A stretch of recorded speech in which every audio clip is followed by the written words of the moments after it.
زرمبش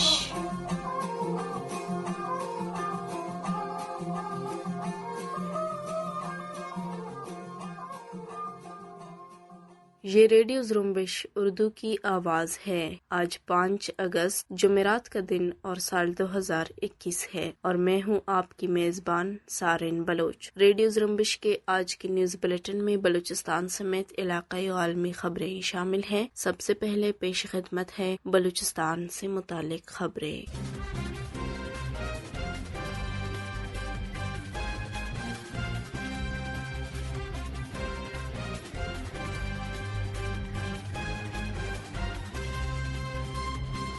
حضدار میں نامعلوم افراد دستی بم پھینک کر فرار ہوئے ہیں جو زوردار دھماکے سے پھٹا ہے۔ دھماکے میں کسی قسم کا نقصان نہیں ہوا ہے۔ اطلاعات کے مطابق منگل کی شب چاندنی چوک سے متصل ایریا میں دستی بم پھینکا گیا جو ویرانے میں گر کر بم پھٹ گیا۔ حضدار پولیس نے موقع پر پہنچ کر شواہد اکٹھے کیے ہیں تاہم کسی قسم کی گرفتاری عمل میں نہیں آئی ہے۔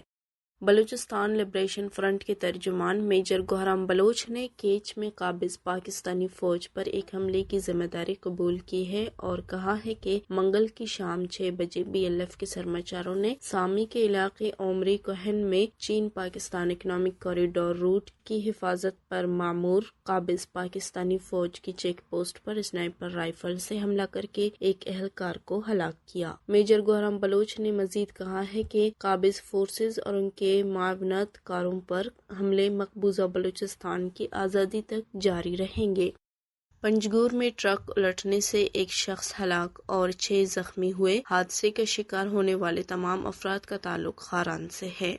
دک کی سبزی منڈی میں فائرنگ سے 2 افراد زخمی ہوئے ہیں۔ زخمی ہونے والے افراد غیر مقامی بتائے گئے ہیں۔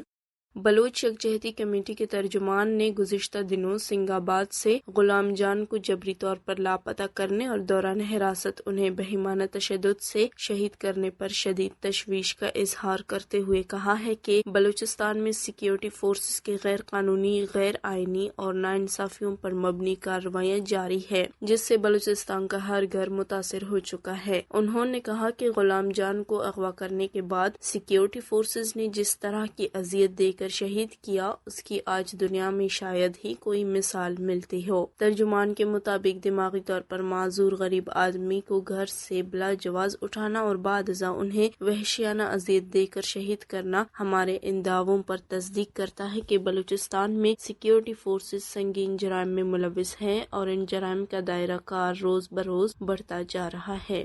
BYC کے ترجمان کے مطابق گزشتہ دنوں غلام جان کے خاندان نے اپنے بیٹے کے اس بہیمانہ قتل اور دیگر افراد کی بازیابی کے لیے احتجاج کرنے کا فیصلہ کیا تھا مگر ان کے خاندان کو مختلف طریقوں سے سخت تنبیہ کیا گیا کہ اگر انہوں نے احتجاج کرنے کی کوشش کی تو ان کے دوسرے لوگوں کو بھی غلام جان کی طرح قتل کر کے لاش پھینک دیں گے۔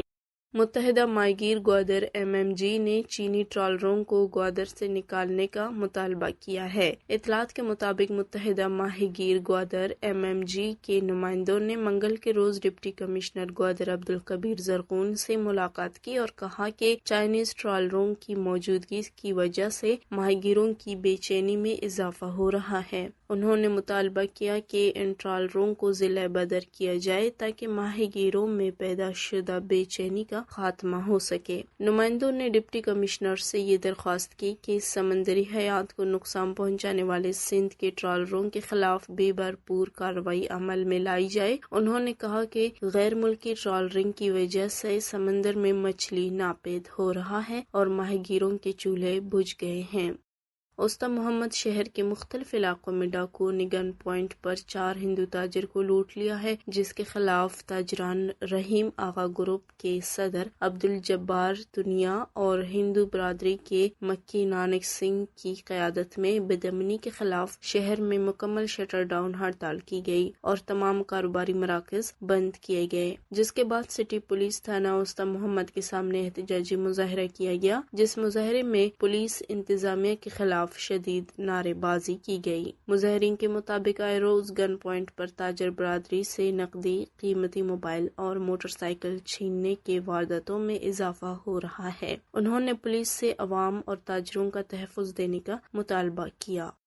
بلوچستان میں استحصالی منصوبہ چائنا پاکستان اقتصادی راہداری اتھارٹی کے چیئرمین عاصم سلیم باجوہ سے چین کے کہنے پر زبردستی استعفی لے لیا گیا ہے اور اس کی جگہ خالد منصور کو وزیر اعظم پاکستان کے معاون خصوصی برائے سی پیک مقرر کر دیا گیا ہے۔ سماجی رابطے کی ویب سائٹ ٹویٹر پر ایک ٹویٹ میں عاصم سلیم باجوہ نے بتایا کہ میں اللہ کے حضور اپنا سر تسلیم خم کرتا ہوں جنہوں نے مجھے اہم ادارے سی پیک اتھارٹی کے تحت ایک پلیٹ فارم سے تمام منصوبوں کو آگے بڑھانے کا موقع فراہم کیا اور مستقبل کی سمت کا تعین ہوا۔ دوسری طرف کہا جا رہا ہے کہ چین نے عاصم سلیم باجوہ پر عدم اعتماد کا اظہار کیا ہے اور چین ہی کے کہنے پر پاکستان کی حکومت نے اسے سی پیک کے چیئرمین شپ سے ہٹا دیا ہے۔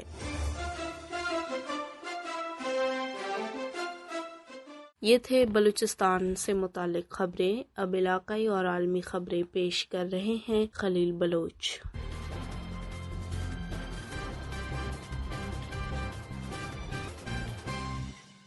بندوبست پاکستان سندھ میں محکمہ صحت سندھ نے بدھ سے کراچی میں 12 موبائل ویکسینیشن یونٹ چلانا شروع کیا ہے۔ محکمہ صحت کے حکام کا کہنا ہے کہ کراچی کے ضلع جنوبی، غربی، شرقی اور کیماڑی میں 2 موبائل یونٹس چلائے جا رہے ہیں۔ محکمہ صحت کے مطابق 3 موبائل ویکسینیشن یونٹ ضلع وسطی میں اور 1 ملیر میں کام کر رہا ہے۔ پاکستان کے پارلیمانی سیکریٹری صحت کے مطابق موبائل ویکسینیشن یونٹس میں ویکسین اور رجسٹریشن سمیت تمام سہولیات موجود ہیں۔ افغانستان کے دارالحکومت کابل کے مرکزی علاقے گرین زون کے قریب دھماکے میں 3 افراد ہلاک اور 7 زخمی ہوئے۔ اطلاعات کے مطابق کابل شہر کے مرکزی علاقے گرین زون کے قریب پہلے دھماکہ ہوا اور اس کے بعد فائرنگ شروع ہوئی جس کے باعث 3 افراد ہلاک اور دیگر 7 زخمی ہوئے۔ دوسری طرف سینئر افغان سیکیورٹی عہدیدار کا کہنا تھا کہ یہ کار بم دھماکہ تھا اور بظاہر اراکین پارلیمنٹ کی رہائش گاہ نشانہ تھی۔ افغانستان میں افغان سیکیورٹی فورسز کا حوصلہ بڑھانے کے لیے اللہ اکبر کے نعرے بلند کرنے کا مہم مختلف علاقوں میں جاری ہے، جہاں لوگ اپنی چھتوں پر چڑھ کر یا گلی کوچوں میں نکل کر اللہ اکبر کے نعرے لگاتے ہیں۔ اس سلسلے میں منگل کو کابل، ہرات اور جلال آباد میں بھی لوگوں نے رات 9 بجے یہ عمل دہرایا۔ اس سے قبل ہرات میں بھی یہی مہم دیکھی گئی جس میں مرد اور عورتیں بھی شریک ہیں۔ افغان شہریوں کا کہنا ہے کہ اس قسم کا اتفاق اور اتحاد انہوں نے اس سے قبل نہیں دیکھا۔ دوسری جانب طالبان کے ترجمان ذبیح اللہ مجاہد نے ایک بیان میں کہا ہے کہ اللہ اکبر ان کا نصب العین تھا، نہ کہ ان لوگوں کا جو اپنے آپ کو سیکولر کہتے ہیں۔ ذبیح اللہ مجاہد نے اللہ اکبر کا نعرہ لگانے والوں کو سزا دینے کی دھمکی بھی دی۔ متحدہ عرب امارات کی ریاست فجیرہ کے ساحلی حدود میں اسپالیٹ پرنسز نامی جہاز سمیت 4 بحری جہازوں کا کنٹرول ٹاور سے رابطہ منقطع ہو گیا ہے، جس پر برطانوی ذرائع نے اس شبے کا اظہار کیا ہے کہ اس جہاز کو ایرانی فوج یا اس کے کسی گروپ نے اغوا کر لیا ہے۔ اس سے پہلے برطانیہ کی میری ٹائم ٹریڈ ایجنسی نے فجیرہ کے حدود میں ایک جہاز کے ممکنہ طور پر آئی جیک ہونے کی اطلاع دی تھی، لیکن اس نے جہاز کی کوئی تفصیل نہیں بتائی تھی۔ تاہم اب 4 اور جہازوں کے رابطے منقطع ہونے کی بھی اطلاع سامنے آئی ہے۔ ترکی کے جنوبی ساحلی علاقوں کے جنگلات میں درجنوں مقامات پر گزشتہ ہفتے لگنے والی آگ پر قابو پانے کی کوششیں تاحال جاری ہیں۔ آگ کے نتیجے میں اب تک 8 افراد کی ہلاکتوں کی تصدیق ہوئی ہے۔ حکام کے مطابق جنگلات میں لگنے والی آگ کی وجہ سے بعض رہائشی علاقے اور ہوٹل بھی خالی کرا لیے گئے ہیں۔ دوسری جانب ترکی نے اپنے جنگلات میں آتش زدگی کے واقعات میں مبینہ طور پر کرد عسکریت پسند گروہوں کے ملوث ہونے کا خدشہ ظاہر کیا تھا، لیکن اس حوالے سے کوئی شواہد سامنے نہیں آ سکے ہیں۔ بھارت کے زیر انتظام جموں و کشمیر کے ضلع کٹھوعہ میں ایک فوجی ہیلی کاپٹر گر کر تباہ ہو گیا جس کا پائلٹ محفوظ رہا ہے۔ بھارتی میڈیا کے مطابق بھارتی فوج کے 254 ایوی ایشن اسکواڈرن کے ہیلی کاپٹر نے مامون کینٹ سے صبح 10:20 پر پرواز بھری اور رنجیت ساگر ڈیم کے قریبی علاقوں میں نچلی سطح پر پرواز کر رہا تھا۔ سعودی عرب کے وزیر مملکت برائے امور خارجہ نے کہا ہے کہ اس وقت اسرائیل کے ساتھ معاہدہ ابراہیم میں شامل ہونے کا کوئی ارادہ نہیں۔ ان کا کہنا تھا کہ سعودی عرب کی پوزیشن واضح ہے اور فلسطینی ریاست کا قیام مشرق وسطیٰ میں پائیدار امن کے حصول کا بہترین راستہ ہے۔ انہوں نے مزید کہا کہ فلسطین اسرائیل تنازع کو پائیدار طویل مدتی طریقے سے حل کیے بغیر خطے میں حقیقی پائیدار سلامتی ممکن نہیں۔ فلسطینی ریاست کے قیام کا کوئی راستہ نکالنا ہوگا، اس کے بغیر معاہدہ ابراہیم میں شامل ہونے کا کوئی فائدہ نہیں۔